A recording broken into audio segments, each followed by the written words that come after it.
لله وحده والصلاة والسلام على من لا نبي بعده. أما بعد فأعوذ بالله من الشيطان الرجيم. بسم الله الرحمن الرحيم.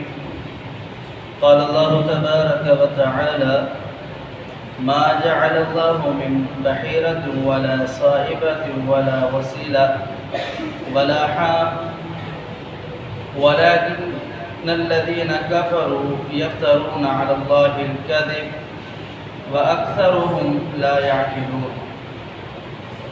ما جعل اللہ نہیں بنایا اللہ رب العالمین نے من بحیرۃ بحیرہ کو ولا صائبۃ اور نہ صائبہ کو ولا وسیلۃ اور نہ وسیلہ کو ولا حام اور نہ حام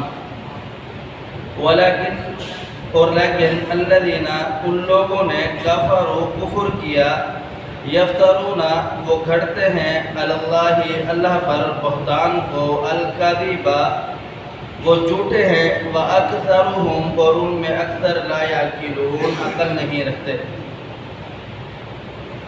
اس آیات مبارکہ میں اللہ رب العالمین نے ایسی چیزوں کے متعلق مسلمانوں کو سمجھایا ہے کہ جو چیز اللہ رب العالمین نے انسانوں کے لیے حلال قرار دی ہے اسے خام خواہ اپنے لیے ہی حرام قرار دینا. فرمایا کہ یہ اللہ رب العالمین کی طرف سے نہیں ہے اور جو شخص ایسا کرے گا وہ مجرم ہے. اللہ پاک فرماتا ہے کہ ما جعل اللہ کہ اللہ رب العالمین نے نہیں بنایا من بحیرۃ کسی بحیرہ کو.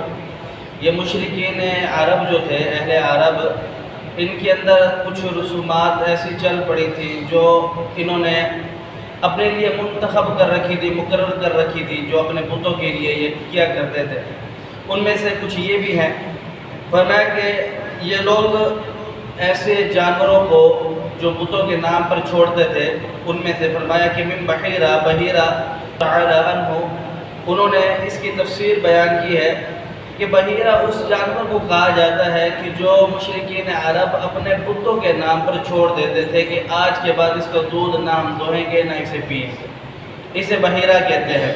اور اس کے اور بھی مفسرین نے مختلف معنی بیان کیے ہیں.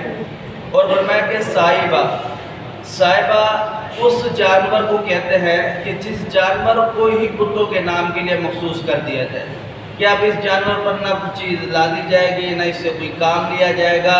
یہ ہمارے معبودوں کے لیے جناب مختص کر دی گئی ہے جو بت ہے. اللہ رب العالمین نے منع فرمایا کہ رب تعالیٰ نے اسے بھی مقرر نہیں کیا. اور فرمایا کہ وسیلہ اس اونٹنی کو کہتے ہیں کہ جو پے در پہ ایک کے بعد دوسرا مادہ بچی پیدا کرے اسے وسیلہ کہتے ہیں. اور اسے بھی یہ مختلف بتوں کے نام پر چھوڑ دیتے تھے. اور اس کا اور بھی معنی بیان فرمایا ہے کہ جیسے اگر پے در پہ 10 اونٹنیاں بچیاں پیدا کرے مؤنث تو مختلف مفسرین نے آراء بیان کی ہے. اللہ رب العالمین بیان فرماتے ہیں کہ یہ بھی اللہ رب العالمین نے کوئی چیز ایسی منتخب نہیں بنائی. فرمایا کہ بلا حام ایسے نر کو کہتے ہیں جس سے ایک جماعت یا پھر کچھ مفسرین نے ذکر کیا ہے کہ 10 اونٹنیاں جس سے حاملہ ہو جائے تو اسے حام کہتے ہیں. اسے بھی اپنے بتوں کے نام پر مختص کر دیتے تھے اور ان سے کوئی کام نہ لیتے. وہ جہاں چلا پھرتا جہاں سے کھاتا کوئی اسے پوچھتا بھی نہ. اللہ رب العالمین نے یہ ساری چیزیں بیان کر کے فرمایا کہ وَلَٰكِنَّ الَّذِينَ كَفَرُوا لیکن ان لوگوں نے کیا کیا ہے کفر کیا ہے. یفترون علی اللہ یہ اللہ پر بہتان باندھتے ہیں الکذب یہ جھوٹے ہیں.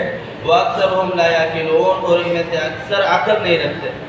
تو جو یہ نظر و نیاز ہے جو یہ بتوں کے نام پر کر رہے ہیں یا جو یہ چڑھاوے ہیں یہ تو صرف محض خالصتاً اللہ رب العالمین نے اپنے لیے مخصوص کر کے رکھا ہے کہ یہ نظر و نیاز صرف اللہ رب العالمین کے لیے کی جائے اور تو کسی کے لیے اللہ رب العالمین نے نہیں کرنے کا کہا. اور جو کرے گا اللہ رب العالمین نے اسے کہا کہ یہ مشرک ہے شرک کرتا ہے. اور فرمایا کہ رب تعالیٰ نے اللہ ہر چیز کو معاف کر سکتا ہے لیکن شرک کو معاف نہیں کرے گا. اللہ رب العالمین نے شرک کے لیے بہت سخت وعیدیں ذکر فرمائی. آپ یہاں سے اندازہ لگا لیں کہ جناب لقمان علیہ السلام اپنی اولاد کو نصیحت کرتے ہیں کہ اے میرے بیٹو اگر تمہیں جلا دیا جائے، کاٹ دیا جائے، دنیا کے اندر جتنی بھی سخت سزا دے دی جائے، لیکن تم نے اللہ رب العالمین کے ساتھ کسی کو شریک نہیں کرنا۔ اور یہ مشرکین عرب جو تھے، انہوں نے اللہ رب العالمین کے اوپر ایسی چیزوں کو باندھ دیا جو اللہ رب العالمین کی طرف سے نہیں تھی۔ اور آج بھی ہمارے اندر کچھ ایسے مسلمان ہیں جو ایسی ہی چیزیں اپنے اوپر مقرر کر رکھی ہوئی ہیں جو اللہ رب العالمین کی طرف سے نہیں ہے۔ یاد رکھیے گا، ہم خطبہ جمعہ کے اندر ہر جمعے کے اندر اللہ کے رسول پیارے حبیب پیغمبر علیہ السلام کی ایک حدیث کو سماعت فرماتے ہیں، جس کا معنی یہ ہے کہ کل بدعۃ ضلالہ وکل ضلالۃ فی النار۔ ہر چیز جو نئی ایجاد کی گئی ہو اسے دین کا نام دیا جائے، وہ کیا ہے؟ بدعت ہے۔ اور بدعت کیا ہے؟ گمراہی۔ گمراہی کس میں لے کر کے جانے والی ہے؟ آگ میں۔ اللہ سمجھنے عمل کے توفیق دے۔ اقول قولی ھذا استغفر اللہ لی ولکم ولسائر المسلمین۔